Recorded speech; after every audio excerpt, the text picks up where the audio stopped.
السلام يا جماعة الخير، هل أنتم جاهزون في الشوط الثاني؟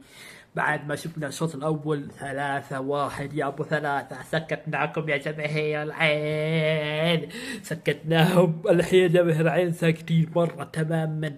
هل جماهير الهلال هنا وجماهير العين في كل حتة ما شاء الله تبارك الله.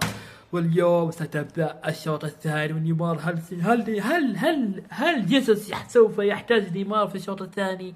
هل تتوقعون ان نيمار راح يدخل في الشوط الثاني؟ هل تتوقعون ان جيسوس سوف يحتاج نيمار في الشوط الثاني لاجل زيادة الاهداف مثل 5 6 7 8 9 10؟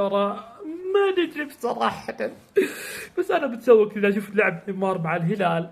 يا اخي والله جماهير العين سكتناهم في البداية، ولكن فما ادري ايش راح يصير في الشوط الثاني. الله يستر. بس تخيلوا تعادلنا بس يا عيال، والله ما ادري ايش راح ارد اقول لكم. بس الله يستر.